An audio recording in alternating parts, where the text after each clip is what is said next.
found a dream that I can speak to, a dream that I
special bicentennial celebration of Madison Township on their 200th birthday. Could we have a roll call? Mrs. Jared Ditchgreen.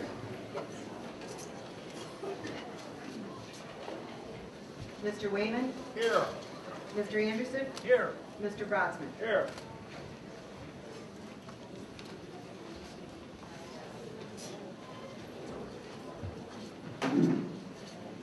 Okay, we will have the national anthem and the color guard. The national anthem will be sang by Miss Cassie Carr.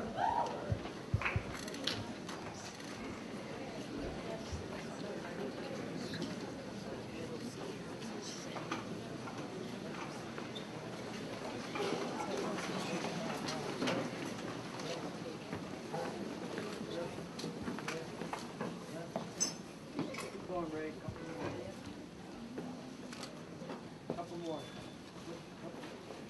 Up. Two more steps. Up. Okay, halt. Left face.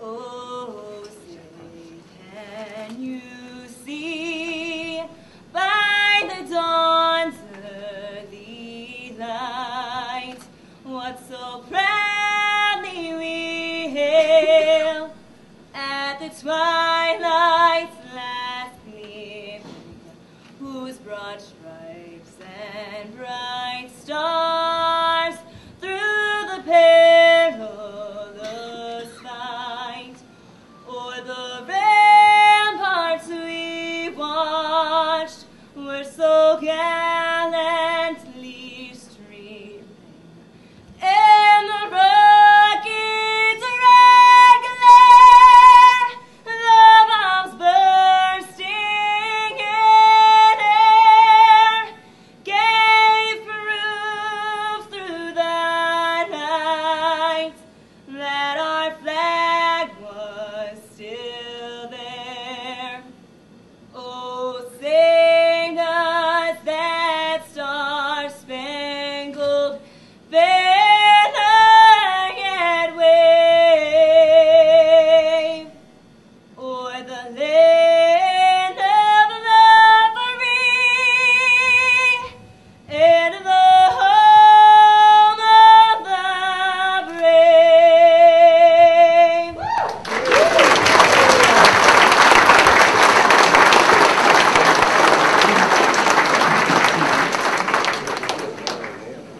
Okay, with the color guard in place, please join us in our Pledge of Allegiance. I pledge allegiance to the flag of the United States of America and to the republic for which it stands, one nation, under God, indivisible, with liberty and justice for all.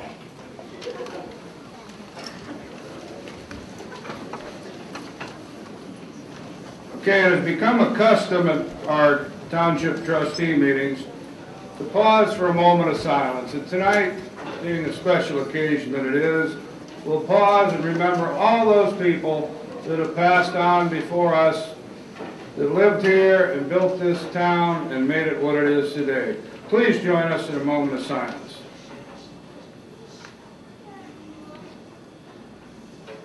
Okay, thank you very much. Color guard. Right face. Forward. March.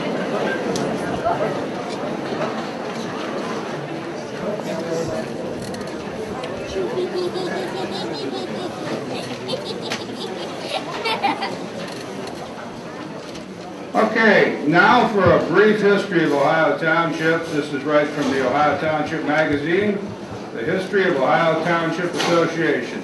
The Pilgrim Fathers brought the township form of government to America in 1620. This unit of local government eventually spread as far west as the Rocky Mountains. Today it is found in 22 states, known as towns or townships. In Ohio, township predates our state government. The township size and shape were determined by the congressional acts which established the various land grants.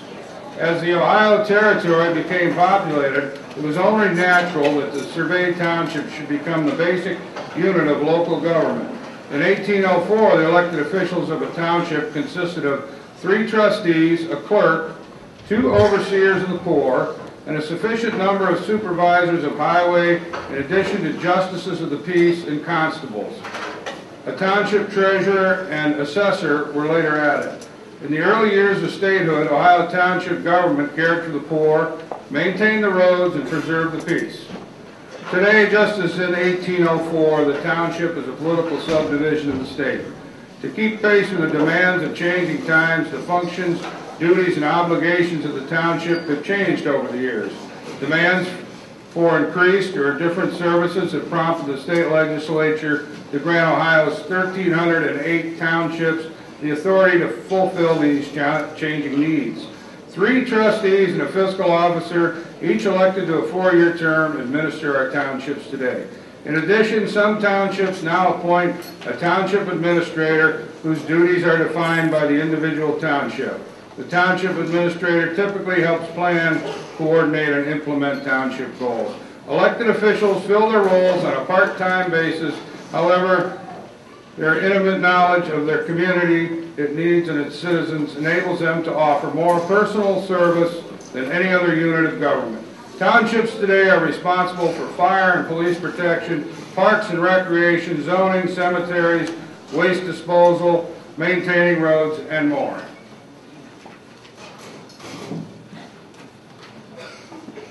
Now, for a brief history of Madison schools, School Board Member Rex Reiger and lifelong Madison resident will address you. Good evening, everyone. I'm Rex Reiger. I'm president of the Madison School Board, and I want to welcome you and thank you to the township for inviting me.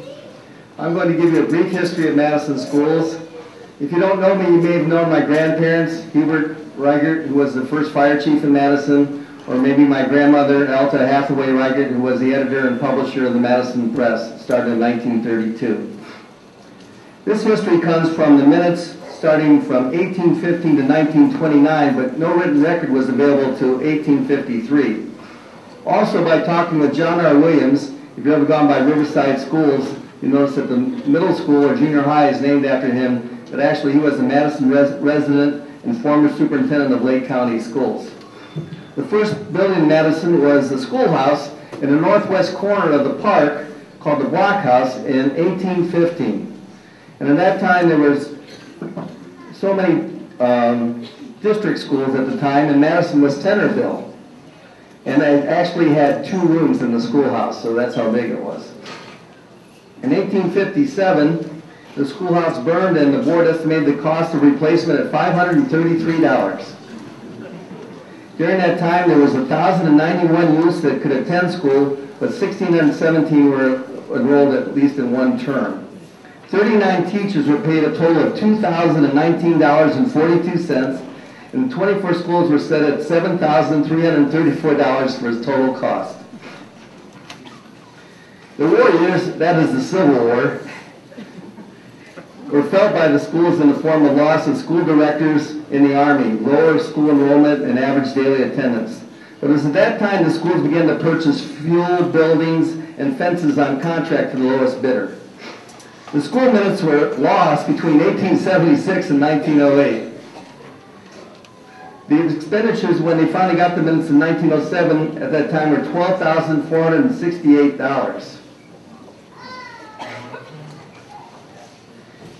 The southern 4 rooms and office of the basement of the old building, still used at North Madison, was constructed in 1907. In 1909, the board authorized the addition of 4 more rooms in the basement at North Madison for a total of $5,380. During the years from 1910 to 1919, many organization changes occurred in Madison schools.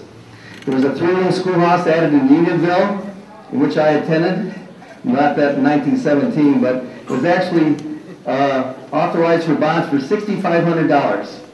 The area in Perry Township was additionally changed and added to Madison schools, and the official title from Madison Township schools to Madison Rural Schools was made into law in 1914.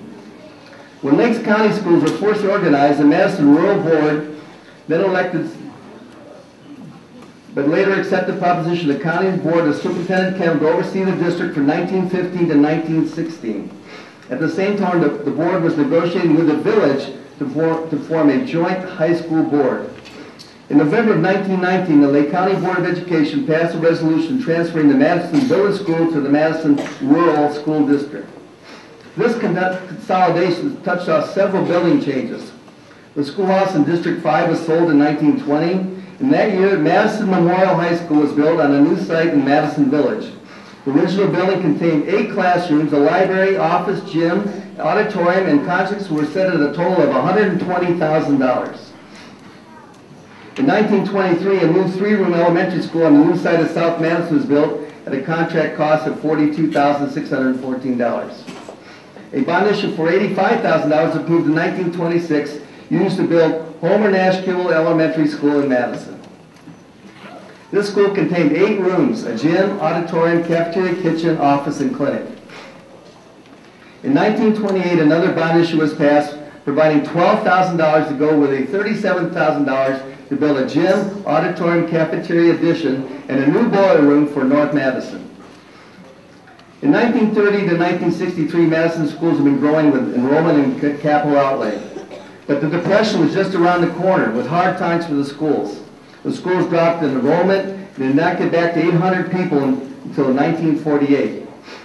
The South Madison School was never reopened and was sold in 1946.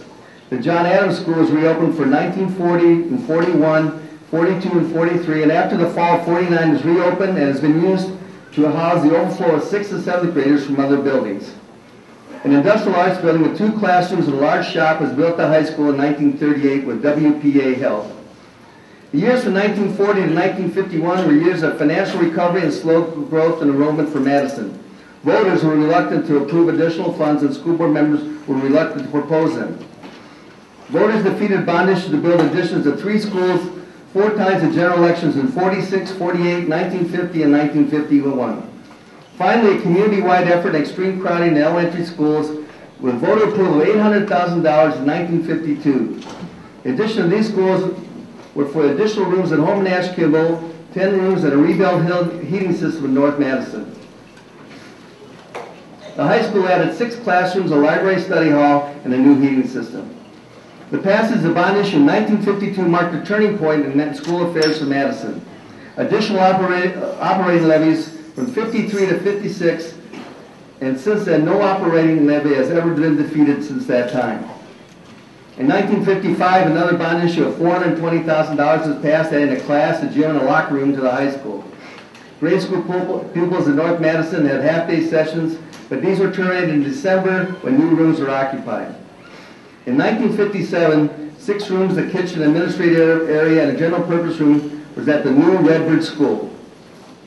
In May of 1960, a $570,000 bond issue was built to the first installment of the new junior high or middle school for the voters in a special election. The building has 16 classrooms, administrative area, library, study hall, and gym, when occupied in September of '62. And in November of that year, 6 more rooms and new offices were added. For over 100 years now, the citizens of Madison have desired to work for better schools. However, the only considered consolidation problems have been internal ones, where they have often been faced with limited resources. This will certainly continue in future years, but the progress for Madison looks bright in the future. Thank you for your time. And now for the reading of the March 13th, 1811 Geauga County Commissioners meeting. We brought in our judge, Richard Collins, to act as a Geauga County Commissioner and read the minutes that formed Madison Township. It's quite an honor to be here tonight, and it's wonderful to see so many folks turning out for this celebration. Before I read the minutes, I would like to give you just a very brief background so it makes some sense, and that is that this land that we now know as Madison Township was initially part of the Western Reserve of Connecticut from 1786 until 1800, and at that time the state of Connecticut ceded this land to the Northwest Territory, a civil government that was controlling this particular area of Ohio before Ohio became a state. In 1803, Ohio became a state, And this land that we now know as Madison Township was actually located in Trumbull County at that time, with the county seat being located in Warren. In 1806, Geauga County came into existence, and this part of the land became part of Geauga County. And this land had been surveyed as part of that Western Reserve of Connecticut into Townships 11 and 12 in Range 6 of that original survey. So I'm speaking tonight on behalf of the Board of Commissioners of Geauga County because in 1811 this was Geauga County. Lake County didn't come into existence until 1840.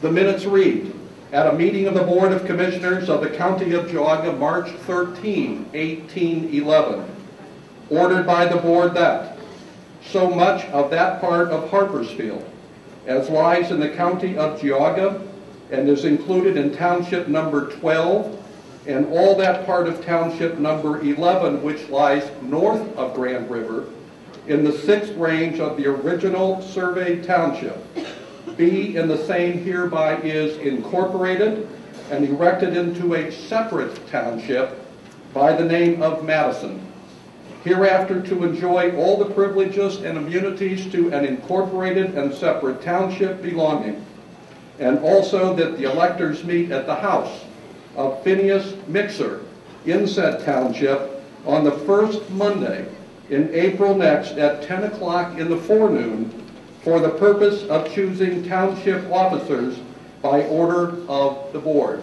And those minutes are signed by Nehemiah King, clerk for the Board of Geauga County Commissioners.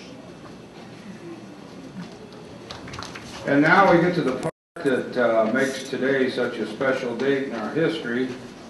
I've been a township trustee for 20 years, and tonight I'm going to focus on the 180 years that I haven't been a township. And I will say this, I never imagined having an opportunity to do this, to read these original minutes on the day that we turned 200 years old, and I am truly honored. I mean that from the bottom of my heart tonight. Okay, here we are, Madison, April 1st, 1811. Agreeable to the above order, the electors of Madison have met and made choice of the following local officers, to wit, Abraham Tappan, Chairman, Samuel Potter, John Harper, Judges of Election, Samuel Potter, Township Clerk, Uriah Bartram, Ace Attorney, Thomas Montgomery, Trustees, Roland Ellis, James Miller, Overseers of the Poor, John Wood, Daniel Turney, Fence Viewers, Lister, Uriah Bartram, Benjamin Turney, Appraisers of Property. Voted that the township be divided into 2 highway districts. Roland Ellis, James Miller, Superintendents. Luke Bonesteel, Constable. Abraham Tappan, Treasurer. The persons elected to the foregoing offices have taken the oath of office as prescribed by the law. John A. Harper, elected Justice of the Peace.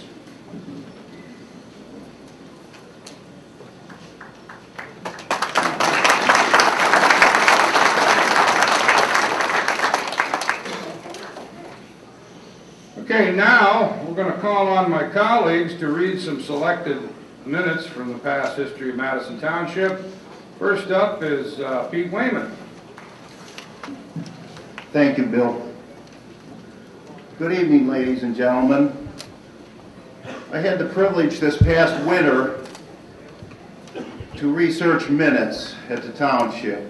We have every set of minutes since 1811, and they're in incredible condition, and the handwriting back then was very impressive. I don't know, we were going to bring a set. We do have 2 sets of minutes up here if anybody would like to view them. But it was a real fun trip for me last winter. I just got into the minutes and went back to 1811 and moved forward to 1973. And I really enjoyed it. I've always been very partial to history. That's one subject I could pull a decent grade in. So what you're going to hear from me this evening are bullet points and short paragraphs. It's hard to compress 162 years of minutes into a 15-minute talk, but I tried to pick out some things that would interest some of you folks from over the years.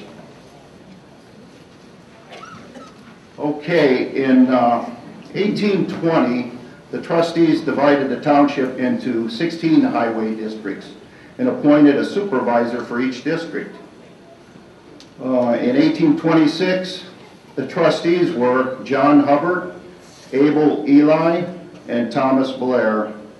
Township clerk was Cyrus Cunningham. By 1835, there were 35 highway districts. On March 6th of 1840, Lake County split away from Geauga County. Apparently there was some discrepancies over where to have the capital city for the county. People to the south wanted it in Chardon. The people to the north wanted it in Painesville. So Lake County was formed out of this. Apparently the powers that be to the north decided to form our own county, and that's what they did. But I understand they had to go quite a ways out in Lake Erie to have enough land to do it. But, we are the smallest county in the state. In 1845, the road fund here consisted of $34.02. The trustees annually appointed jurors to serve on juror duty. That was a trustee's job back then. In 1845, a militia was formed here in Madison Township, and 120 men enrolled in that militia at that time. Some of the names were, and I will read names as I go through this occasionally, because some of the names back then you will recognize as people that still live here today, family names. Some of the names were Wheeler, Pike, Warren, Bailey, McMacken, Waterman. In April of 1845, a school tax was voted on, 167 for, 103 against. Presidential election, 1860, Lincoln, 579 votes, Douglas, 112, Breckinridge, 25. Two of Douglas's votes were found to be fraudulent. Excuse me. In 1861, salaries were township clerk, $25, township trustees, $5. That's annual. The trustees were Rand, Bailey, and Woodworth at that time. By 1863, approximately 230 men had served in our Civil War, and many of them gave their lives at that time for that cause. In 1868, the township was operating on a $6,000 budget. Back in the 1800s, many of our roads were named after road supervisors. Examples are Stocking, Loveland, Vrooman, which is now Cashin, Wood, Green, Bennett, Doty, Burns, Ford. Presidential election in 1884 in Madison went like this. Republican James Blaine, 574 votes. Democrat Grover Cleveland, 152 votes. The Prohibition candidate, John St. John, received 13 votes. At that time, there were two voting precincts in Madison Township, A and B. On June 11th, 1888, insurance premium for the town hall was renewed for 3 years at a cost of $20. March 23rd, 1891, after many years of 20 to as many as 40 road supervisors, the trustees voted to divide the township into just 4 districts, and there were just 4 supervisors then receiving an annual salary of $5. In 1891, Thomas Quirk was elected trustee. He is directly related to Jeff Quirk, former trustee in more recent times. Trustees race in 1895, this is interesting. Incumbent D.H. West, 4 votes. Challenger H. Smead, 348 votes. I would have liked to seen the circumstances surrounding that election. That is very interesting. Kenny, I know what you're thinking. It's not going to happen.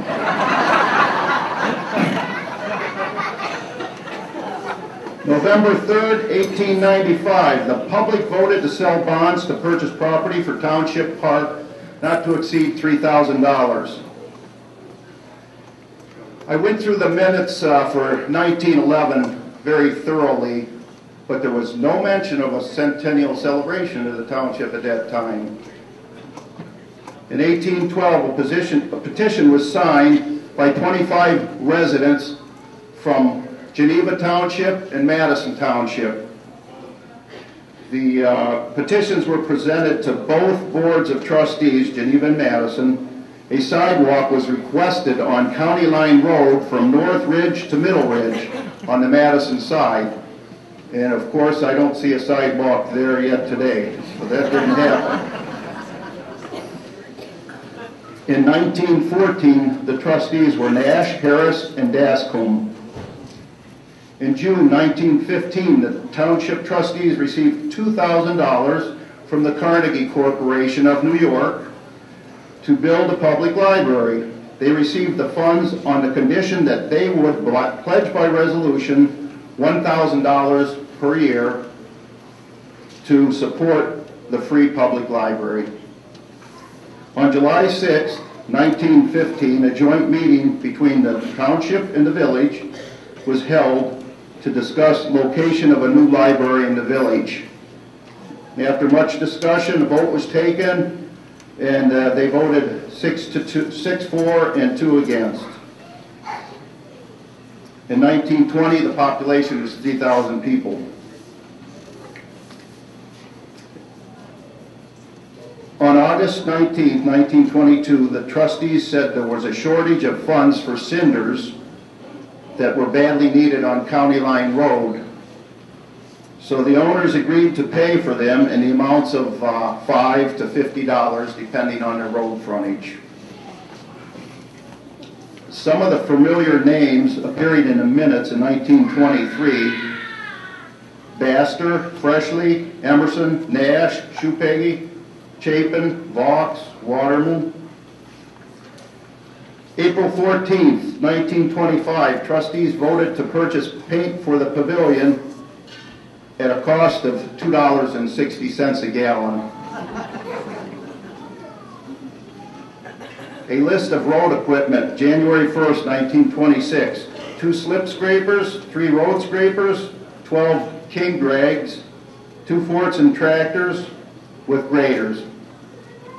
Clerk's salary in 1926, $250. In 1926, the trustees signed a contract to refurbish Town Hall for a cost of $13,845. And when I refer to Town Hall here, I mean the Town Hall up in the village, which is the current Fine Arts building. The 1927 budget, $40,000. In 1928, the trustees purchased a brand new 1.5-ton dump truck for a delivered price of $898. Sidewalks were an issue in Unionville in 1929. In 1933, the pavilion at Township Park burned to the ground. In 1934, the trustees voted to build a new one at a cost of $2,000. On November 9, 1935, Walter Green is elected trustee. In 1930, the township seemed to do a lot with roads throughout the 30s and road equipment. They also received money from the WPA to build sidewalks in Unionville. Estimated budget 1940, $29,626. On February 26, 1944, the township trustees signed a contract with George Dietrich to mow, open and close graves, and keep cemeteries presentable at a cost of $1,500 a year. On October 11, 1945, Walter Green resigns as township trustee because he's been appointed county commissioner, and I believe him to be the first county commissioner for Madison Township, and there was one other, Bob Gardner, after him. It was a position he held for 13 years until 1958. William Pethel was appointed as trustee to replace Green.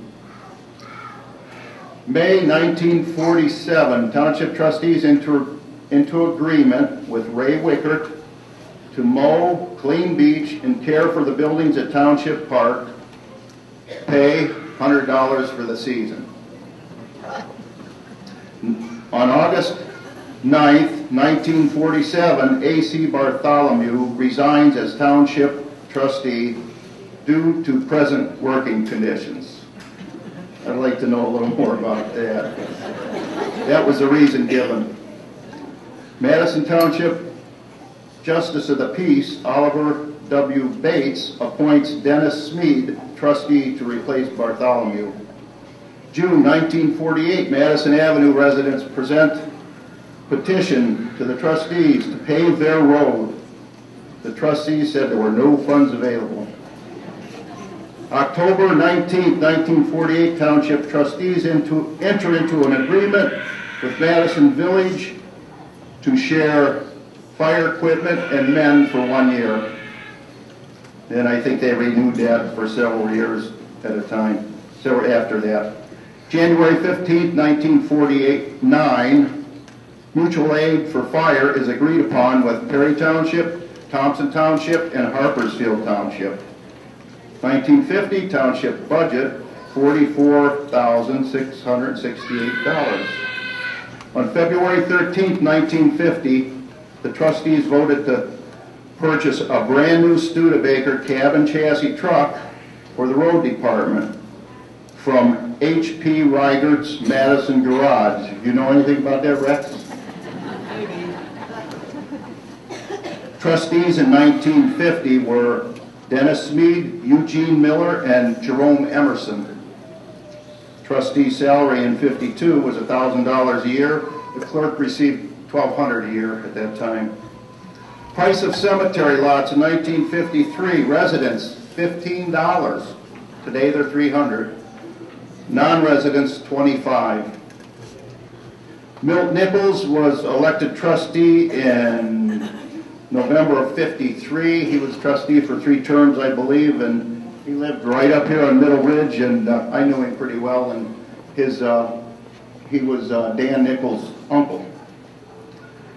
August 15th, 1954, Pete Wayman is born.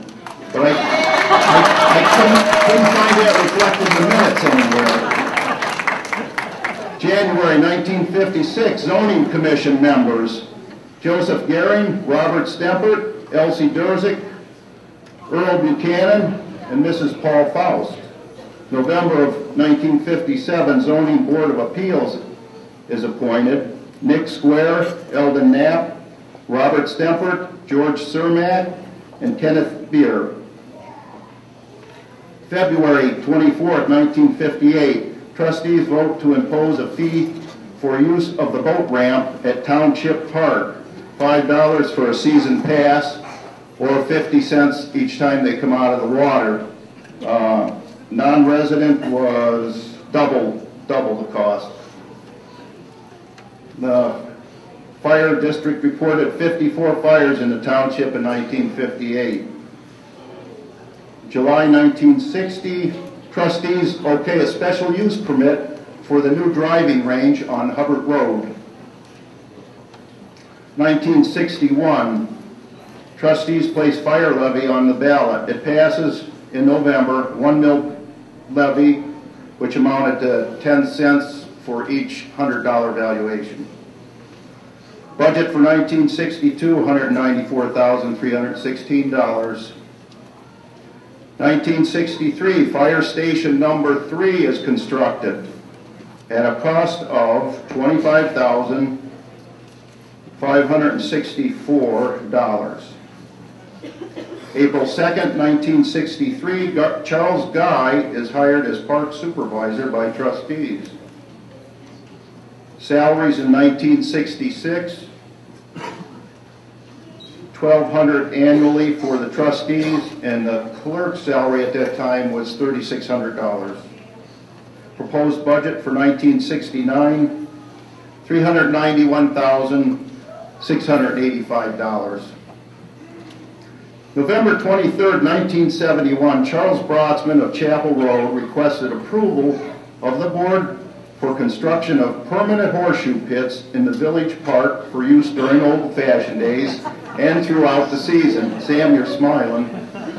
The clerk was instructed to give this approval in writing to the village of Madison. Do we have any permanent horseshoe pits up there, Sam? I didn't think so. But anyways, that's what happened in 1971. Trustees in 1973, Gary Bucky, Neil Stillman, Earl Buchanan, and the clerk was Jean Haydock. Okay, just to expound a little bit here, Terry Jarrett was the first lady trustee to serve Madison Township, and Mary Lou McCracken was the second lady that served for us. I found a township clerk that served for 29 years. His name was Charles Lucart. He served from the late 20s into the 50s. He also worked at the New York Central Railroad Yard in Madison. His picture is in the book, Madison. I believe Bill Brodsman, through all my research, is the longest serving trustee in Madison Township, and congratulations, Bill. 20 years, he's 22 at the end of his term. One other thing I'd like to bring to your attention, well, Linda Blankenship served for 23 years for Madison Township, more recently as our clerk.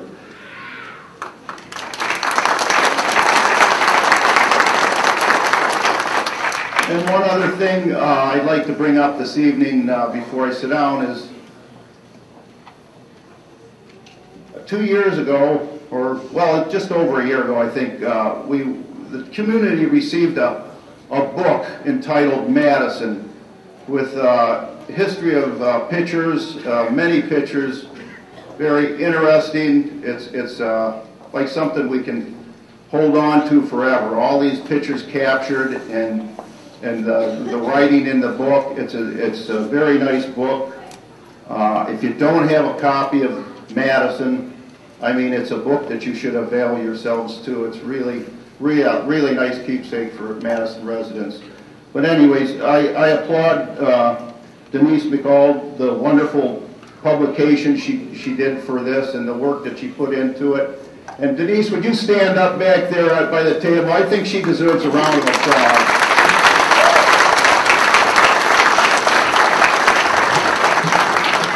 Thank you for your kind attention, and happy birthday, Madison Township. Okay, next I'll call on my colleague Max Anderson to give us some selected minutes. First of all, I'd like to thank everyone for coming. I personally wanted to send that out. I thought I'd find some items from the years at least some of us might actually remember. So I started with the minutes of mid-60s.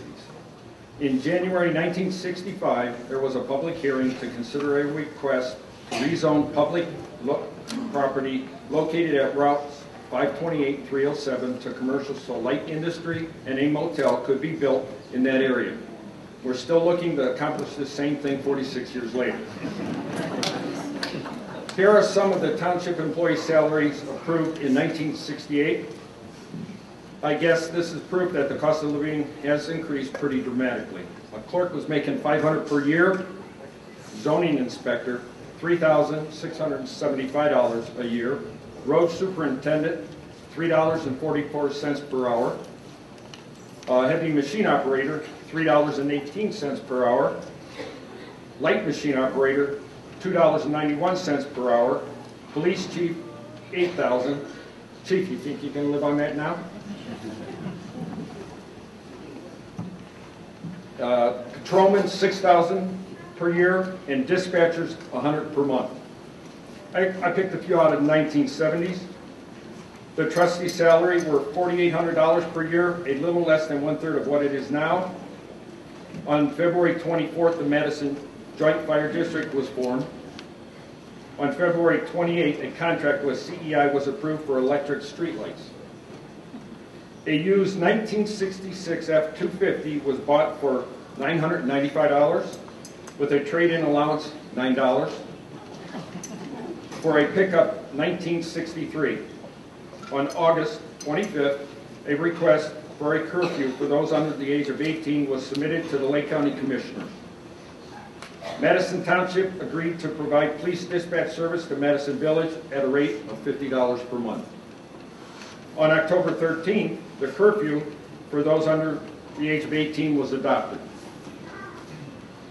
In honor of my fellow Time Capsule Committee member, I found that on February 9, 1971, Rose DeBevick reported that the Lake County Building Department had approved a request to establish a winery on Doty Road. Anyone imagine what that would be? Beth? No. No. In April of 1971, a resolution creating the township solicitor position was approved. In October of 1971, one of the trustees' meeting ended at 10:25 p.m. Most of the meetings ran from 1.5 to 3 hours. On February 27, 1972, the speed limit on Burns Road was reduced from 60 miles per hour to 35 miles per hour after the new school was built. The Civil Service Commission was implemented for the Madison Township Police Department in 1980. In January of 1983, the first canine dog in Madison Township was approved by the Board of Trustees. In November of 1984, a letter of support was requested by the Madison Community Department of Safety to run from Madison Village to Township Park along Hubbard Road. Also in 1984, the first annual Madison Community Thanksgiving Dinner was provided at Immaculate Conception Church, coordinated by Mr. Frank Ashton. On May 12, 1992, then Patrolman Leonard Del Caso was presented with a resolution recognizing him for his efforts in combating drunk driving and for receiving an award from Mothers Against Drunk Drivers. The Lakeland Community College East campus opened its doors in Madison in 1994. I'd like to thank everyone for attending and hope that you all enjoy the activities that are going on. Thank you. Max brought up an interesting point on the length of meetings, and many of you know my opinion on that. And this will probably be our longest meeting of the year, the way we're going. Okay, next with some minutes concerning our police department, Chief Del Caso. I didn't always want to be a law enforcement officer. In fact, as a young man, I wanted to be a history teacher. I had a double major history in college and secondary in education. But as luck would have it, I ended up in law enforcement. You would think after working for the Madison Township Police Department for 25 years, I'd be pretty familiar with their history. But until I began to prepare for tonight's event, I really didn't know a whole lot about the history of my department. As Mr. Brodsman mentioned earlier, at the first Madison Township Trustees meeting, Luke Bonesteel was recognized as being a constable. That makes him the earliest known constable to serve in Madison Township. He may very well be the first person, or at least one of the first persons, to serve in a law enforcement capacity in what would 29 years later become Lake County. Since that time, many other men have served as Madison Township Constable and police officer. Trustee Pete Wayman's uncle, L.J. Wayman, served as constable during the 1940s. Councilman Sam Britton's father served as a lieutenant and acting chief in the 1960s. For many years, the law enforcement needs of Madison Township were served by both constables and the Lake County Sheriff's Office. During the 1950s, as our township population steadily increased, residents began to recognize a need for an increased law enforcement presence. The February 11, 1958 Township Trustee meeting minutes recorded that the police work of the township was discussed. It was decided that the head constable would be decided by a drawing of names of Elmer Wargeland, Charles Welsh, and George Winfield, and that they would take turns in the preceding years. Fortunately, they didn't have to draw lots for chief when I was chosen. The head constable was paid $30 per month, and the other constables would be paid $25 per month. At the February 22nd, 1958 meeting, Elmer Wargelin's name was drawn, and he was chosen to be the chief constable for that year. He served in a part-time capacity, but he was the first chief constable in 1958. Those dedicated men often patrolled in their own personal vehicles, and their wives would answer the emergency calls at their own homes and dispatch them from their own residences. 50 years ago, on January 3rd, 1961, Charles Welsh was hired as a full-time chief constable and zoning inspector, making him the first full-time police chief. He received $3,200 per year for constable and an additional $2,000 a year for zoning inspector. Almost 45 years ago, at December 13, 1966 meeting of the Madison Township Board of Trustees, a resolution was passed that established the Madison Township Police District. Forming a police district enabled the people of Madison Township to provide funding for law enforcement through property tax levies. A second resolution was passed to place a levy of .05 mils on a November ballot. At the October 11, 1966 meeting, a motion was passed appointing Charles Welsh as chief of the Madison Township Police District. Clarence Albanese was appointed lieutenant. James L. Whipple, Elmer Wargelin, E. Carson Rogers, and Francis Horwath were appointed as patrolmen. Chief Welsh resigned in 1967. He would later twice be elected to serve as a Madison Township trustee. John Pollock served as chief from 1967 to 1969. Clarence Albanese served as chief from 1969 to 1972. Robert Hayes was acting chief from 72 to 73. In 1973, Patrick J. Walsh was appointed chief of police. His prior experience with the Euclid Police Department aided him in his efforts to bring standardized police policies and procedures to the growing department. He worked tirelessly to improve and increase his department. After retiring, Chief Walsh would later be elected to serve a term as Lake County Sheriff. Howard Shetler, who's with us tonight, Howard, replaced Chief Walsh in 1984, and he served until 1993 when he left to serve as Chief Deputy of the Ashtabula County Sheriff's Office. Richard R. Svigerko was appointed Chief of Police in 1993, and he continued in his predecessor's efforts at improving his police department. Under his watch, the department experienced significant growth and modernization. He retired in 2001 after becoming the first Madison Township police officer to attain 30 years of service. Rich is here tonight, too.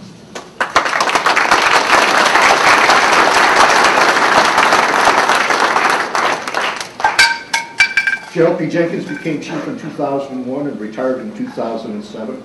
He went on to become chief of police at Lakeland College. I became chief of police in 2007. Those who have served and who continue to serve on the Madison Township Police Department can be proud of its accomplishments. Often lacking in equipment and staff, the department has always maintained a significant arrest record. Its hard-working officers have investigated homicides, rapes, arsons, robberies, burglaries, and every other crime imaginable in Ohio's largest township.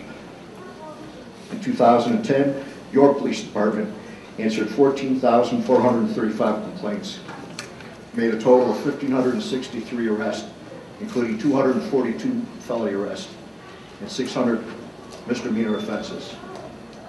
As we begin the next century of Madison Township's existence, your police department remains committed to your safety and grateful for your support.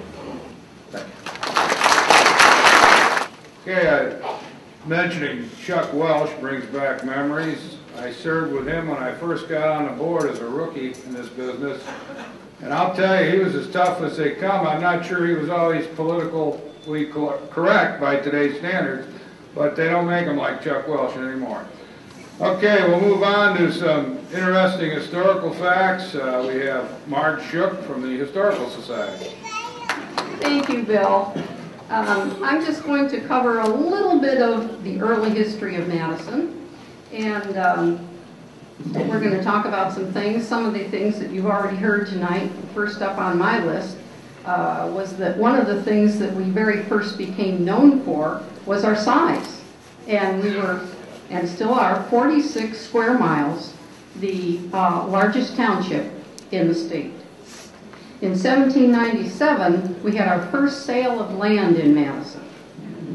In June of 1798, Colonel Alexander Harper, his family, the McFarlands and Gregorys and their families landed at Cunningham Creek, which we know today as Arcola Creek. If you can imagine stepping out of a boat onto that land, nothing cleared, just ready for new pioneers. They had a very tough winter, not unlike this one probably this year. And the Harper sons had to travel to Elk Creek in Pennsylvania for emergency stores. They almost starved that year. About the same time, what we know now as the Unionville Tavern was built. It was one of the first log cabins in the Western Reserve. It was a stopping place, of course, for early pioneers, and also a stopping place eventually for the mailman. His route is very interesting. He walked from Warren to Cleveland. That was his route.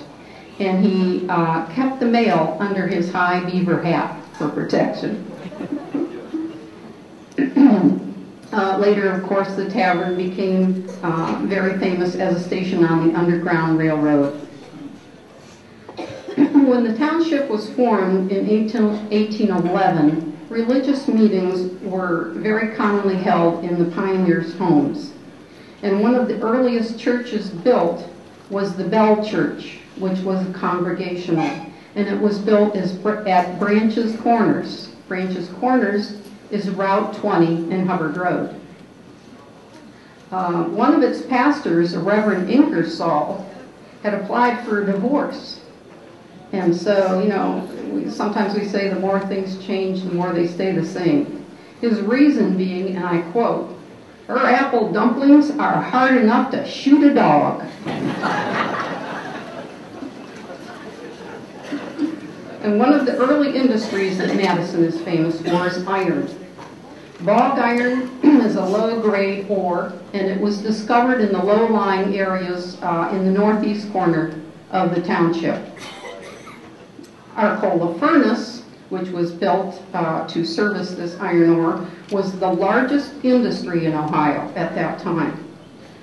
There were between 1,000 and 1,500 tons of iron produced each year. 2,000 men were employed there. It was a thriving town. Of course, nothing left today, so it's kind of one of our ghost towns in the township. Fishing thrived then. Boat building also developed. If you know the term dock road, have you ever thought about how that originated? Well, there actually was a dock built out into the lake. We had two very crude lighthouses that were built there, and it was the place to be at that time. They did use trees to make charcoal for these iron furnaces, and the cleared land, which was done because they cut so many trees, did spur along our agriculture. When the bog iron was depleted, the men who worked there moved on and later contributed to the development of the iron industry in the United States. We heard some talk about road conditions. Well, the first roads in the township were simply trails blazed through the forest. The first road through Lake County was the Girdled Road, and this ran through the southern end of the township. This was a corduroy road, and it was called that because in the low-lying areas, logs were laid crosswise along the road. Charles Dickens, the famous English writer, took a trip across Ohio in the 1840s, and here's his description of traveling along the corduroy road. At one time, we were all flung together in a heap at the bottom of the coach, and at another, we were crushing our heads against the roof. So next time you see a township road crew out there, give them a thumbs up. We've come a long way. Railroads, of course, were very important in the township development. Here's a name that some of you might recognize. It's Crandall. Amariah and Prudence Crandall came to Madison in 1820. He had been a privateer during the Revolutionary War, and they settled on Middle Ridge. In 1852, he saw the first railroad train go through on the lake shore in Michigan Southern. Now today, you know, we kind of think of it as an inconvenience when we have to stop those railroad tracks. But can you imagine when the first train came through? It must have been really something to behold. Life here in Madison must have really suited him well, as he died at the ripe old age of 101 and a half. Many from Madison served courageously during the Civil War, 1861 to 1865. And by the way, that is celebrating its sesquicentennial this year, the Civil War, so there's going to be some special events surrounding that. One of Madison's famous lake captains was Carleton Graves, and he was born on Lake Road west of Dock. In 1873, his schooner, the Valentine, was wrecked near Cleveland. He and his crew were adrift for 17 hours on a horrific storm on Lake Erie. The lifeboat was finally washed ashore near Dock Road, and Captain Graves recognized the area and cheered his men with these words, "We're right at home, boys. Come on in for a cup of coffee." And I imagine they felt pretty good about that. I don't know how his wife felt, but the crew was happy.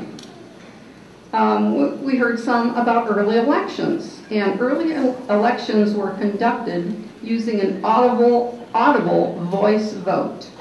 Not unlike today, there were presiding judges, there were poll books, and we have such a unique gathering of political people here tonight. I thought they would be especially interested in this, picked it out just for them.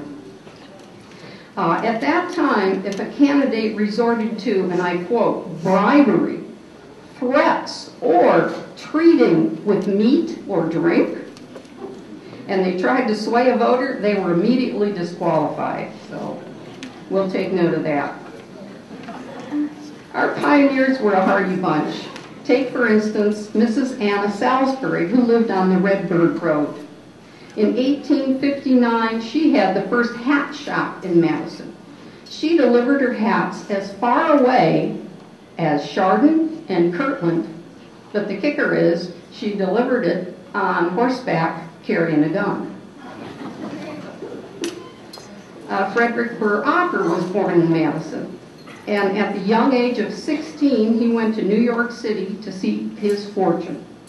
He became known as the Dean of American Comics in the United States. And if you'd like to learn more about Mr. Opper, fascinating man, the Historical Society and the library are having a joint program in April. Give either the library or the Historical Society a call and we'll fill you in on the details. It's open to the public and you're all welcome. In the early 1800s, it was quite an accomplishment to get a high school education. And again, Madison was a leader with the Madison Seminary, which still stands on Middle Ridge Road, that beautiful brick building that's had many uses down through the years. But at that time, it was a private secondary school, and it was such for 40 years.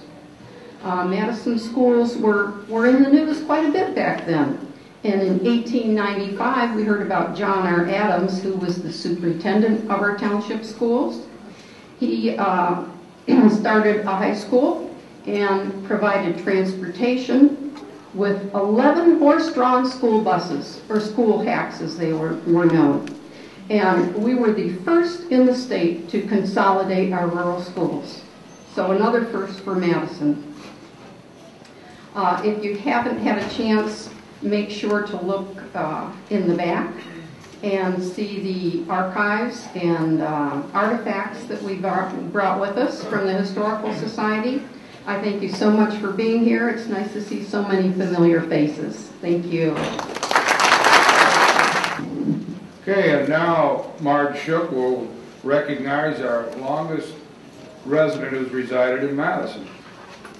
The people in my stories tonight are just a few of the fascinating people who have helped to shape our township. Most just ordinary citizens, quietly working, raising their families, and doing what needed to be done. And tonight, Madison Township and the Madison Historical Society would like to honor one such citizen, Sarah Miller Hart, who at 95 is our oldest citizen born and residing in Madison.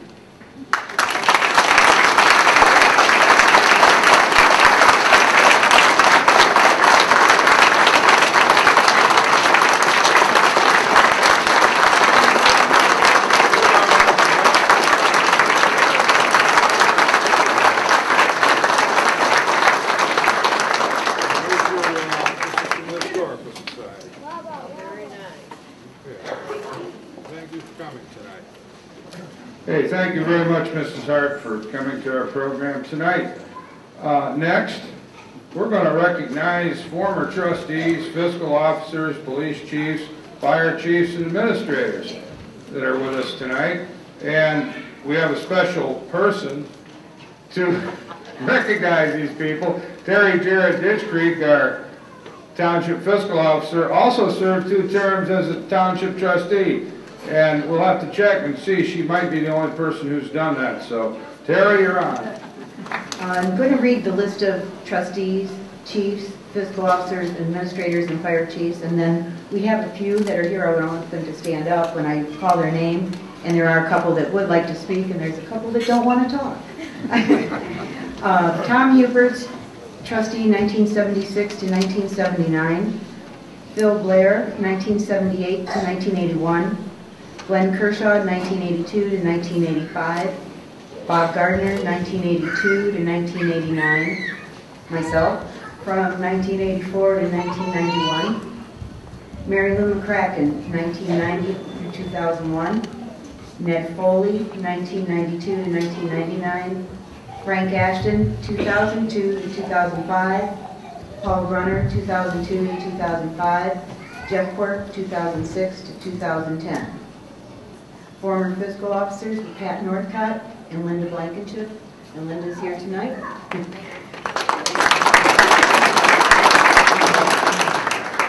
Former police chief, Patrick Walsh, 1973 to 1984. Howard Stetler, 1984 to 1993. Rich Severico, 1993 to 2001. Terry Jenkins, 2001 to 2007.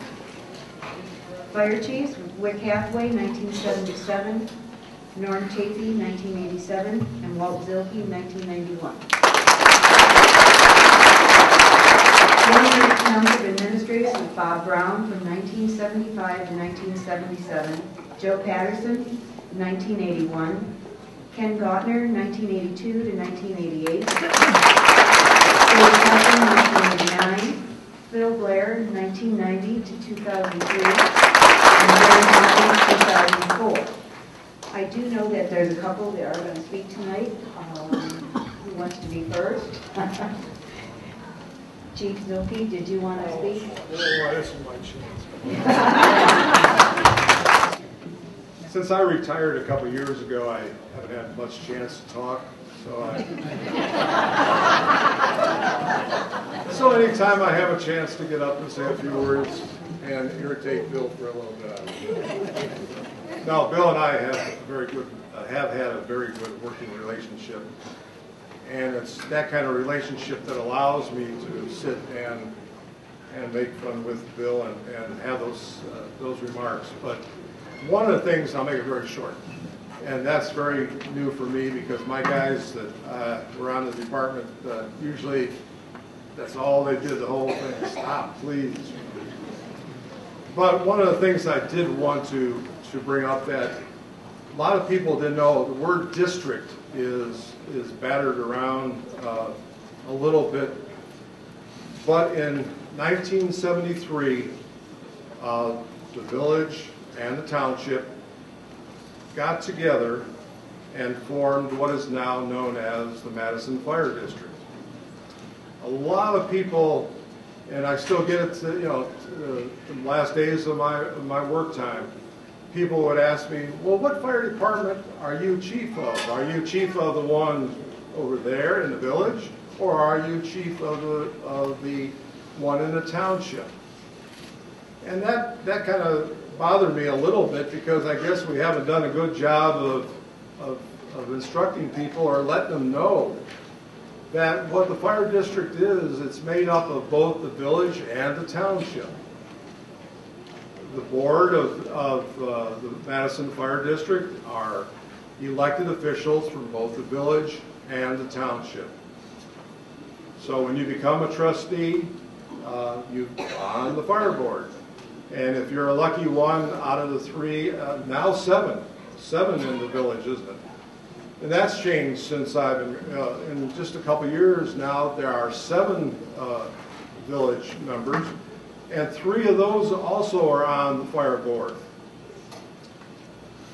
During my time as fire chief, I was asked on numerous occasions to come talk to different towns. And the reason they wanted me to do that was to say, how can we form a fire district? The Madison community was way ahead of their time when they formed the Madison Fire District. And I keep telling them the only way a fire district will work is if the politicians can work together. And the only place one of the few places that happens in this country is in Madison, where both the village and the township work together to operate a fire department. So when you're voting for a Madison Fire District, that Madison Fire District covers both the village and the township. One chief, and that is for both of them. So that's, if anything, I try, whenever I have a chance, I like to give that bit of information out that maybe to make it a little bit easier for you to understand the workings of the fire department. And the only bit that I have from history is I used to look back on some of the fires that they used to fight in the early days. And God bless them, I don't know how they did it, but those were some firefighters. So thank you for giving me the opportunity to talk for a minute. Good evening, everyone. It's a pleasure to be here. See some faces that I haven't seen in about 18 years. Probably some are glad of that, but it's a pleasure for me to be here. Comment about the fire department. We used to have a good time with a lot of firefighters, and a lot of joking back and forth, and just good natured, a lot of fun. The police department was challenged by the fire department some years ago to a softball game. And I put up with a lot from some of the firefighters, how bad we were going to be beaten and so forth. Actually, police department, because of our numbers, we had to go out and recruit a couple additional members for our softball team. Judge Collins, at that time the township solicitor, was our pitcher. And as I recall, correct me if I'm wrong, Walt, we won the first game by a considerable score. Much to our amazement, as well as the fire departments, the police department won. Well, we were, of course, challenged to a follow-up game because the story was the fire department's main pitcher at that time was in Florida, and they would even up the score. Well, the pitcher returned from Florida, and we decided maybe we better practice once or twice, which we did, and lo and behold, the police department won again by a similar score. As I recall, we were in double digits. I think the fire department may have scored 1 or 2 runs each game. That's my memory. Walt may have a I different. have to come back up there. The picture remembers well. Those are the kind of times I remember. My time at the police department here in Madison. I was here 20 years on the police department. I was the chief last day, as was mentioned when Chief Walsh left. We were small in number, but we had, in my judgment, a very effective agency. We had the respect of other law enforcement agencies, our contemporaries in Lake County, which I always felt good about. That's the sign when you're doing your job and doing it well. We had some serious crimes. One of the most serious that I remember, and in 35 years of law enforcement between here and the sheriff's office, I've had the opportunity to see a number of homicides and serious crime. But one that sticks out of my mind as far as the quality of the investigation was a local doctor's father had been missing for an afternoon. They lived on Ford Road, as I recall. It was autumn of the year. Leaves were down on the ground. And the fire department helped out, as well as others, and the doctor's father had gone for a walk in the woods, as best we could determine that afternoon. Long story short, the body was found about dusk that evening and taken to the morgue. It was determined that we had a homicide because the county coroner found a single gunshot wound in the back of the neck at the base of the hairline and a metal projectile in the skull. So we knew, obviously, one gunshot. No clue other than that. Body found in the woods. Next day, just about the entire department was back out in the woods, searching the area where the body had been found.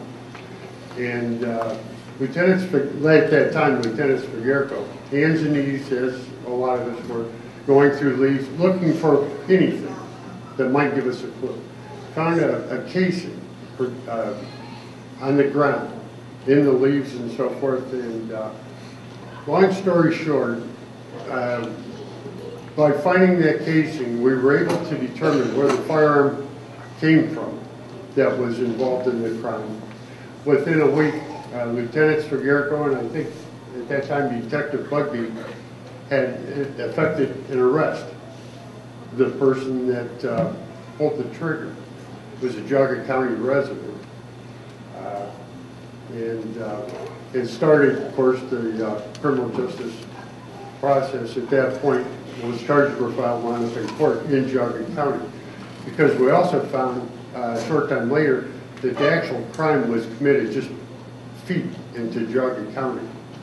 Again, we were in a wooded area when the crime was initially committed. But we had other crimes, just as serious in magnitude. And to the best of my knowledge, all were solved. And it not only speaks to the ability of, again, Rich was the primary investigator, but one of the finest police officers I ever met in my time. One of the most capable. But all of the members of the police department worked hard when we had something serious to take care of it, deal with the issue, whether it be a series of burglaries or just anything that was causing the citizens, the people living in the community, problems. We had, in my judgment, we always had great support from the community, and it was always appreciated. People took good care of us, and in turn, we tried to do the best we could to take care of them. Had strong support from the Board of Trustees.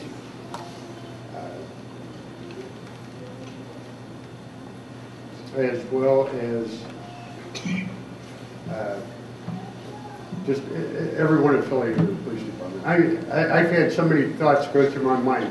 It was asked, could you say a few words now? I could stand up here probably until 11 o'clock, which none of us wanted, and tell you stories. We had a lot of great times. We had a lot of good times. It wasn't all serious. There was occasional fooling around. I'll admit that now since I'm retired and can tell some of these things. But we try to keep things light but functioning and serious and take the job seriously. But if you ever worked in law enforcement, you realize that there has to be some humor. Helps you keep your sanity. But again, I can't repeat it enough. I thank the community for the support that they've always shown in the police department. In my judgment, you've got a great police department now. You've got a fine chief. I've known Len since he was hired on the department. Was happy to see him work his way up the ranks and ultimately become the chief. But they do a great job, and I'm proud of all of them. Thank you. All right, I'm going to have one of our former administrators, Ken Gottner, please come up and have a few. I know you're going to talk about Gardner too, right? Well, I did. It's really great to see everybody out there. I'm very, very impressed with the turnout we had tonight. And it's an honor to be here. It really is. My heart goes way back to township government, way back to when I was just a youngster. My father was township trustee from 1968 to 1972, so I was around township government my whole life. And when I got the opportunity to serve as township administrator in 1982, it was sort of a dream come true. Just wish my dad could be here tonight because he would love to see this as well.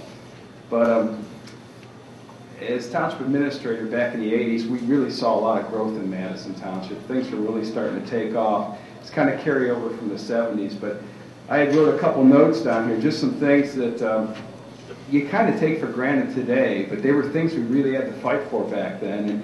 And at that time, Terry was one of my bosses, Bob Gardner, Glenn Kershaw, Chuck Welsh. And Bill, I agree with you. Chuck Welsh, they don't make him like him anymore at all. And towards the end of my term as administrator, I actually worked with Bill as well.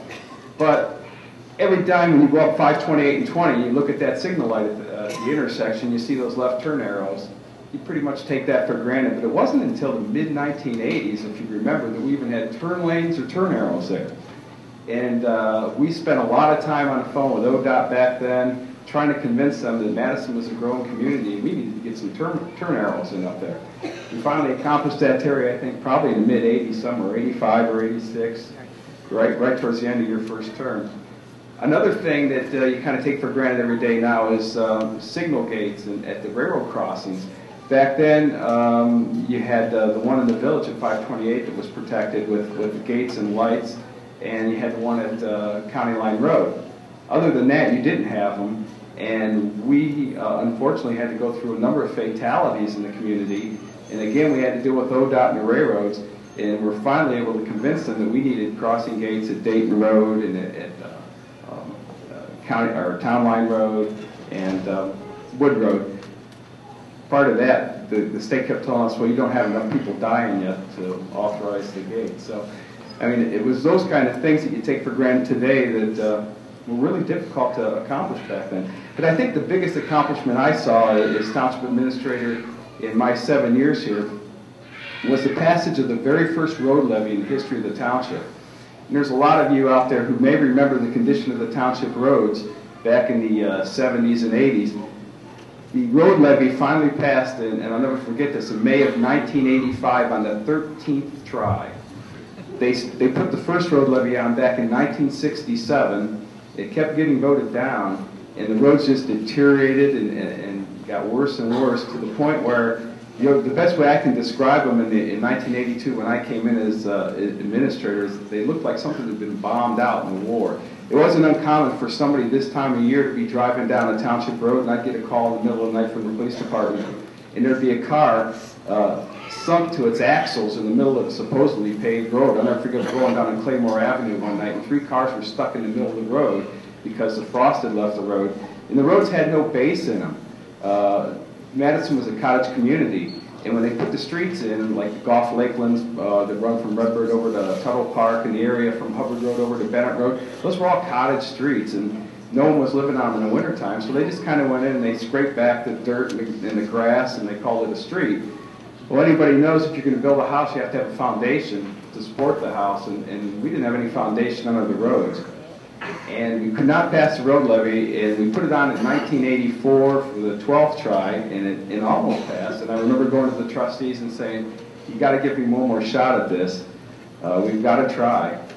And they said, well, what's your game plan? And what we did is we took a road grader out, and Terry will probably remember this well. We started with the road grader, and we tore up every tar and chip road from Redbird Road over to Bennett Road because we couldn't keep them together anymore. They were falling apart. And luckily for us at that time, Conrail was undercutting the railroad tracks that run through the village. If you ever see railroad tracks, there's large limestone on those tracks that bed the tracks in, and they were taking all that out and replacing it. And we were able, through a streak of luck, and luckily our road garage is right up there by the railroad tracks, we bought all that stone they took out from underneath the railroad tracks for $1 a ton. At that time, if you were to buy it brand new from the stone docks in Grand River, it was probably like $11 or $12 a ton. I think we bought around 100,000 ton of that stone. And we tore up all those roads and we started putting the base in, and my name was Mud. People did not appreciate that at all, and they would call up to the township office and say, well, when are you going to pave the road? And I'd say, well, when we get the road levy passed, we can pave the road. But would you build a house without a foundation? And they said, no, I wouldn't. I said, well, I can't build roads without a foundation. And that's why we tore them up and put all that railroad stone in there. And that's the foundation to the roads you have today. And I thought it was interesting when Mark Schiff was talking about the corduroy roads, because I'm not sure our roads in the 70s and early 80s were any better. When I came in 1982, I was 25 years old. I worked for the county engineer's office for seven years before that, and I was hired at a whopping salary of $19,000 to be the road superintendent, the chief zoning inspector, and the township administrator. And I had a road department budget of $250,000 to maintain 51 miles of road. And in 1982, you couldn't do a lot with $250,000. So the passage of that first road levy in 1985 was really the key to the good roads this township has today. And I know the people that preceded me, Phil Blair, Larry Advey, they've done a great job of keeping that road program going and keeping those roads in shape, because if you think back to those days, you could hardly drive a car down the road. I think it was a great benefit to the township, and I just hope people continue to recognize that whenever that road levy comes up.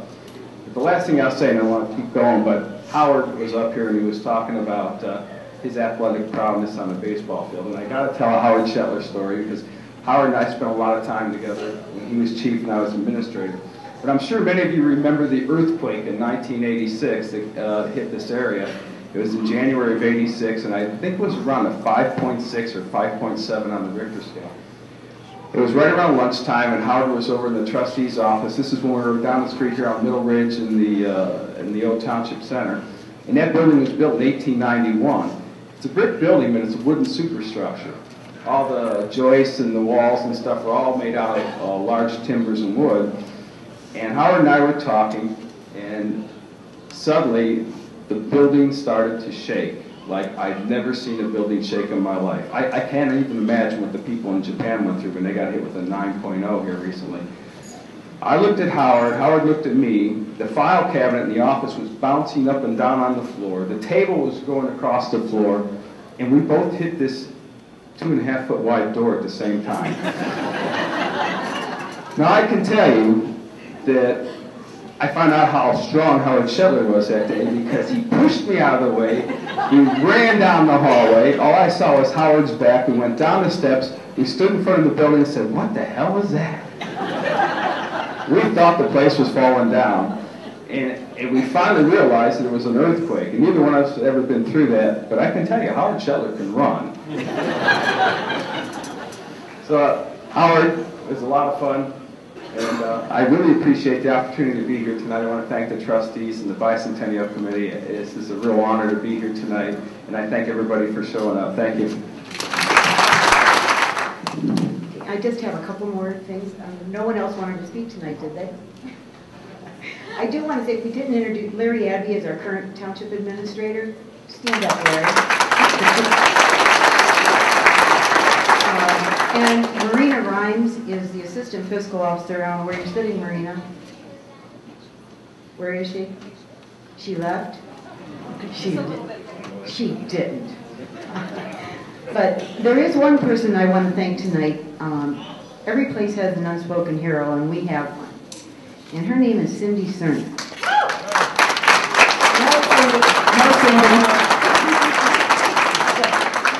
The programs tonight that you have, Cindy designed the program. She has helped me ever since the Bicentennial Committee started. She has done so much work, I can't begin to tell you. And if you haven't had a chance to see the new Madison Township website, please go, because she's done the website for the township.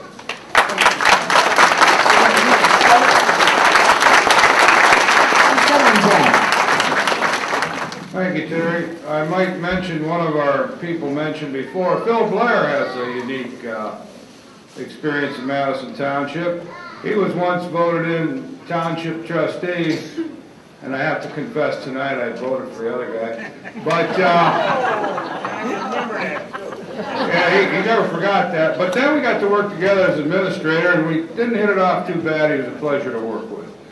Okay, we'll move on. We're going to go to this veterans portion very shortly in our meeting, and we have some special people here tonight we're going to remember the War of 1812, because the township being founded in 1811, it's our closest veterans to that point. Now, do we have a high school student who'd like to answer an historical question on the War of 1812? It's an easy one. You can stand up and get this right. I won't ask you that tricky date question around the war. Okay, we got one back here? Okay, you're a Madison high school student, right? Yes. You live in Madison? Yes, I do. Okay. What is the last name of the President of the United States during the War of 1812? Well. You are a Madison resident, right? What? And you go to Madison High School, you're a Madison resident. And what was the last name of the President of the United States in 1812? Jackson?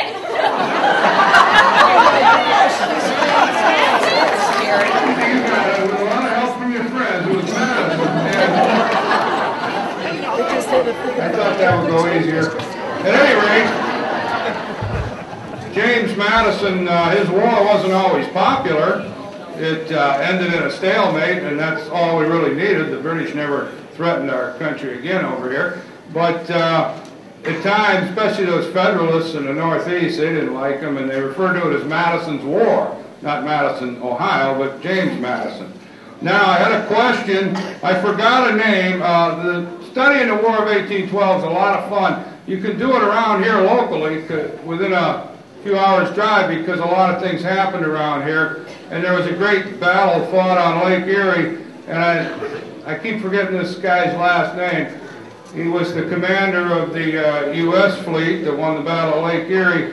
And our administrator, Larry Adby, has been trying to help me remember this. What was the last name of that commander in the Battle of Lake Erie? Mr. Chairman, I believe it was Perry, and I'd like to also inform the board that there's a Perry just west of us. And currently... Okay, Larry, thank you, Larry.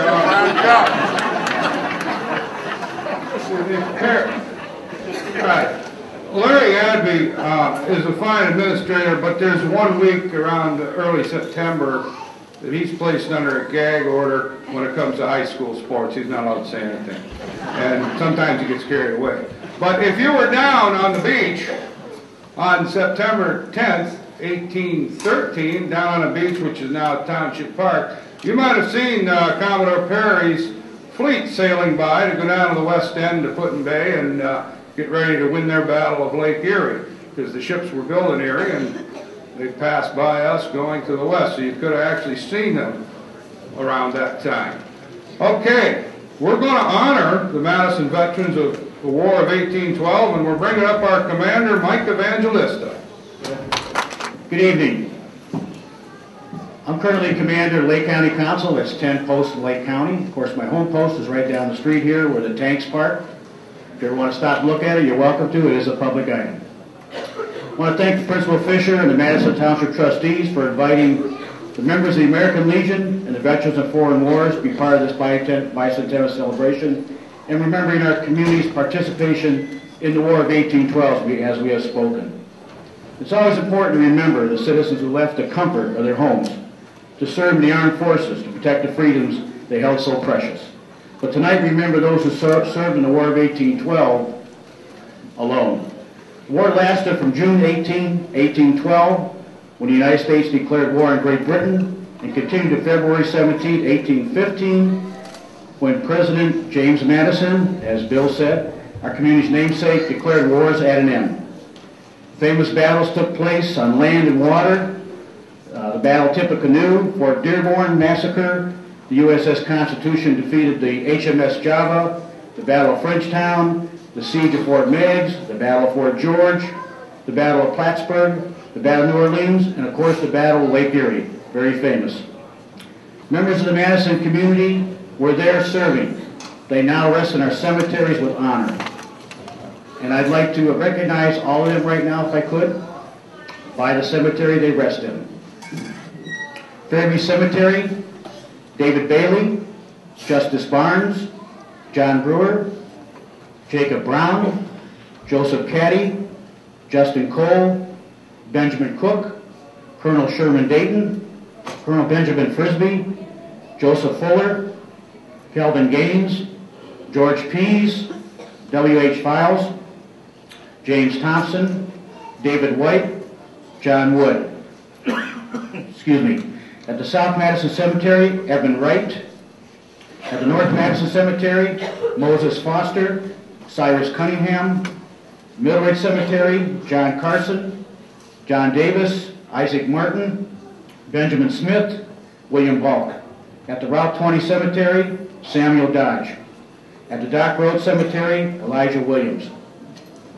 At the Tisdale Cemetery, we know locally as Route 84, W.M. Whitaker, John Whitmore, John Hanks, Benjamin Hanks, and Robert Johnson. It's hard to imagine fighting a war in 1812 traveling. It must have taken months to just get a few hundred miles into where you had to do your battle. At this time, we will honor these heroes, members of a young community, just more than a year old at the time the war 18 started, with a rifle salute and taps. Will you please stand and face the outside flagpole? Honor guard, salute our fallen comrades.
Thank you. Okay, now we have some recognition from other governments. From the county commissioners, we have a resolution. I believe Commissioner Bob Awfuldish is here tonight. Good evening, ladies and gentlemen. It's very interesting looking back at history and learning the fact that this fine area was actually named after President James Madison. We are initially from Dayton, Ohio, and as they were reading off the names of one of the veterans, I learned that you had a fellow by the last name of Dayton. And after our daughter got married, she and her husband were looking for a house, and she called up and said, we're looking for a house on Dayton Road in Madison. And DNI said, there's no doubt that's where you're going to live, and that's what they've done. So I thought that was sort of interesting. And also, in 1817, Wycliffe was formed, and guess who was the Postmaster General of the United States of America? A fellow by the name of Charles Wycliffe, of course. So, it's interesting how some of these names come up. And one other quick point of information I'd like to point out is Pete Wayman was talking about why Painesville was settled on as a county seat. Back in those days, the county seat had to be an area that which one person could ride for less than 1 day on horseback. So it got to be Painesville. And we have this resolution from all the residents of Lake County congratulating Madison on their 200th anniversary, and known as the Bicentennial. And I just got back from, this morning I was in South Carolina actually, so I haven't had too much of time to look this over, but our executive secretary, Amy, does a great job on putting these together. I'd just like to read to you the end of it. It says, "Now therefore be it resolved that this resolution will become a permanent part of the permanent record of the Board of Commissioners," which is, like Bill Dotsman was reading, the permanent records of the Madison Township. And the board joins in all of its neighbors in celebrating the Madison Township Bicentennial, April 1st of 2011, and wishes for citizens and leaders of the township to reflect with pride on the culture, economy, and amenities that it has successfully presented during the first 200 years, and to forge further with resolve to enhance, elevate, and enrich its history and community for centuries to come. Bill?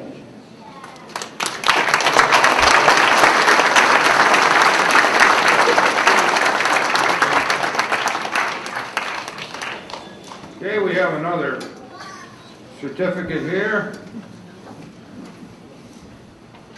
that comes from the federal government and from Stephen C. Latourette, 14th District of Ohio.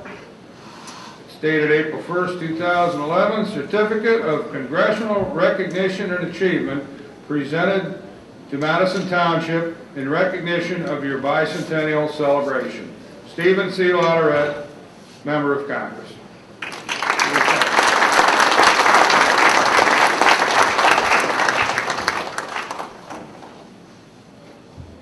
Okay, next we have the recognition of the Madison Township Bicentennial logo winner, and Dwayne Frager, you're up.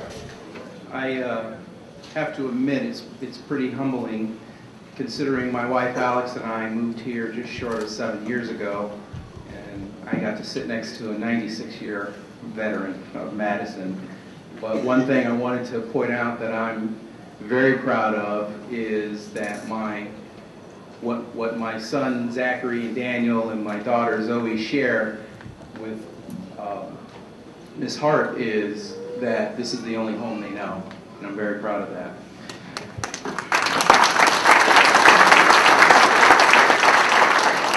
I wanted to thank the trustees and the administration of the township for reaching out to myself, not only to be on the Bicentennial Committee, but also to be part of tonight's events. I wanted to briefly talk about the logo and how it came to be. Very early on, the committee felt that we needed to increase the exposure and the awareness levels of how special this year is to the entire community. We also decided that we wanted to try and get as many members of this community involved in all of the activities and events throughout the year. One of the ways we agreed on doing it was creating a logo that you could see on the website, on literature. Someone even had a good idea of putting it on a t-shirt. By the way, the only place you can get these t-shirts is at the Street Shack to buy the t-shirts. I say buy because I think the township might be giving some away. Not to put you on the spot or anything. So we then decided to take this idea to the schools, and with the support and guidance of the high school principal, Mr. Fisher, and Mr. Greer, who is in the art department, a contest was made and developed, and many students submitted their renditions and their ideas of what the logo should look like. The only stipulation or parameters we put was we gave them some deadlines that we asked them to meet, and we asked them to make sure that the logo would represent all of Madison. And then we let them have at it. Excuse me.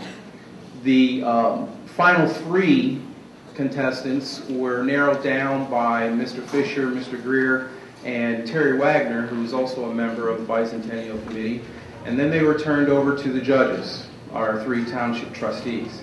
In the meantime, to again get the word out, we had the logos on display first at the Christmas in the Park that's held in December.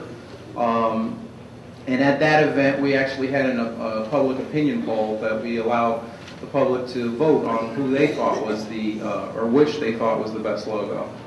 After that, until the judges or the trustees made their decision, the 3 logos were on display both at the Village Hall for a short amount of time and then finally at Township Hall.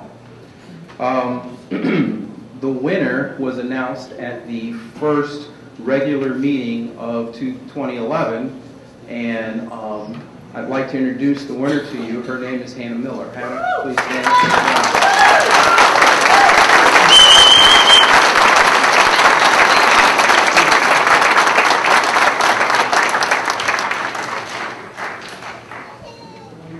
First of all, Hannah comes from a family, an immediate family of 7. Her mom, Christina, and her stepdad, Jim, and her 14-year-old brother, her 10-year-old brother, her 8-year-old brother, and her 4-year-old brother. Her extended family includes her uncle, excuse me, her uncle Eric, who after graduating from Madison, sometime after graduating Madison, enlisted in the U.S. Navy and served proudly in Desert Shield, Desert Storm, Operation Enduring Freedom, and Operation Iraqi Freedom. He's here, and I'd just like to say thank you for your service, sir. Grandma Mary's also here, and at one point, sometime in the past, she and her husband ran their own business in the village. It was called the Video Shop, I believe, and she's here too. Thank you for coming.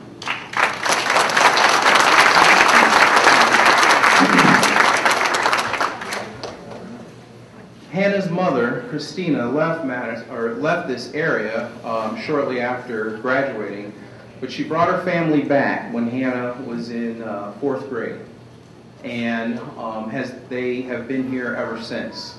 A little bit about Hannah. Her birthday is this month, and her interests are drawing, imagine that, video games and books. She's currently reading Lord of the Rings.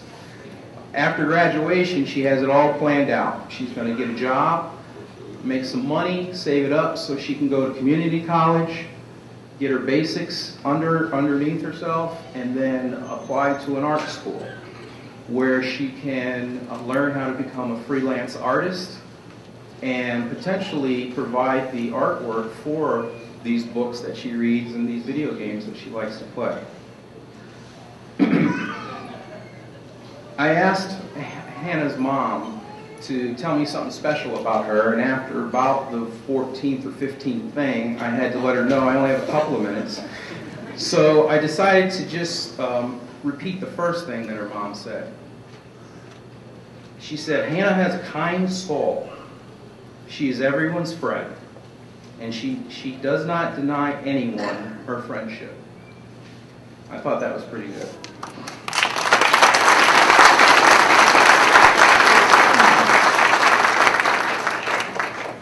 I also asked Hannah to say something about her family, and the first thing that Hannah said was that her mom is open and has allowed her to grow and become the person that she is.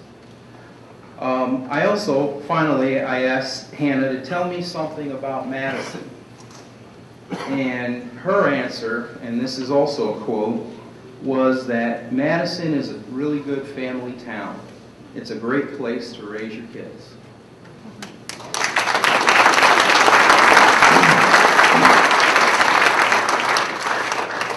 Finally, I'd like to conclude my portion of this event with a final thought, or two. I'd like to suggest that for this community to enjoy the great success of the last 200 years, over the next 200 years, or let's just say 20, and see how it goes, that we try and follow the lead of Hannah Miller and her classmates, and I'm going to throw in also the fire chief's comments earlier tonight. We need to continue to work together wherever and whenever we can. And I'm talking about both township and village. This is about Madison. This community reached out to the village by asking me and allowing me to be a part of this committee. They also reached out to a couple other village residents, Terry Wagner, Don Bartlett, and the list goes on. With all of the many economic, political, environmental, and social challenges that are facing us today and that will be facing us tomorrow, we need to be able to tap into all the resources of Madison and work together whenever we can. Congratulations, Madison Township. Happy birthday. Looking forward to the next 2 years. I just want to say happy birthday to Madison Township also. I get the honor of, we've been talking about the past for the last 200 years, and I get to talk about the next few months, the future. Upcoming events for Madison Bicentennial events. On April 14th, Madison Public Library is having the Madison Connection to Cartoons. The guest speaker is John Volitka, who's a PhD, who's going to talk about the connection with cartoons. June and July, the Madison Public Library Summer Reading Program will have birthday-related activities for all ages. July the 9th, which is a Saturday, Madison Youth Sports Parade. It'll be the 4th annual Youth Sports Parade honoring all youth sports in Madison. Something very near and dear to my heart. I've been on the rec board for 16 years, just retired actually. We'll start at Chapeldale Plaza. You can go to Township Park, and the parade begins at 1 o'clock. We are going to have a bicentennial float. I invite all groups, all organizations, whether it's school or other individuals, to enter floats in the parade if you'd like. You can contact the township to find out what you need to do. August 4th through the 7th is the Madison Old Fashioned Days. The parade is on the 4th. We have our bicentennial float will be in the parade. We again are welcoming other floats for that parade. Also in August, Madison Public Library's Madison's New Opera. Create a new cartoon or cartoon character, and that is for all ages. In September, Madison Township Bicentennial Community Party, and that details it to be announced. We are going to bury a time capsule, and I know they're still looking for things for the time capsule. If you have little intricate things that you want to put in the time capsule, actually the time capsule, I think was on the table back there. Oh, it's right here. They're down in the end down there. So we can't, you can't put cars in it and bicycles and things like that, but we can put small items in it. And that will be, the burial of where the time capsule will be determined also. We haven't made that decision right now. Also in September, Madison Public Library annual photography show at the Madison Library. The theme is Madison Reads. Winning photo will be featured in the 2012 calendar. And then on November 11th, Veterans Day, annual Veterans Reception at Madison Library honoring all Madison veterans. Thanks everyone for coming out. Happy birthday, Madison. Here's how it's going to go. First, I got to mention one person. In politics, you can have some bitter rivals, and some of you might wonder who the toughest opponent I ever had was. We really went at it. We had some tough elections. Sometimes I'd be ahead, sometimes she would. But she's one of the toughest people I've ever run against. She really had the community at heart, and that's Mary Lou McCracken, who's here tonight.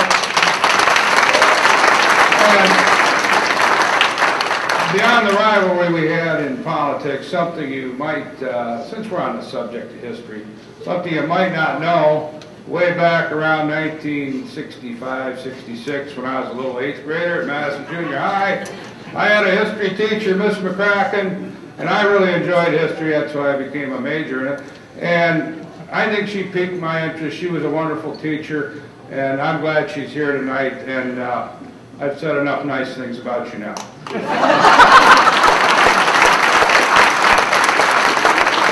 Okay. Everybody on the back of the program here, you have thanks to everyone that helped. I want to particularly thank the principal here, Mr. Fisher. He did a fantastic job. Without him, this evening couldn't have been possible. Now, the way we're going to wrap it up, we're going to have a song. I guess the chorus is here and they look good. All ready for a party. There will be cake and refreshments afterwards, and as soon as the song is over, I need a motion to adjourn. So, we're ready.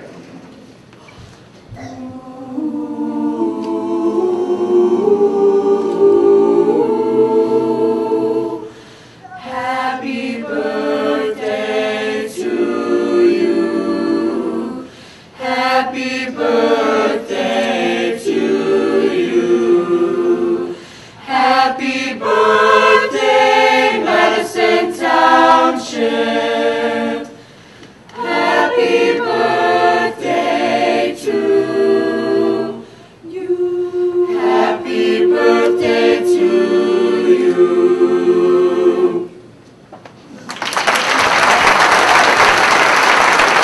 That'd be one of the best renditions of Happy Birthday I've ever heard. Okay. The chair will now entertain a motion to adjourn. I'll make that motion. I'll second that motion. Moved and seconded, that meeting is adjourned.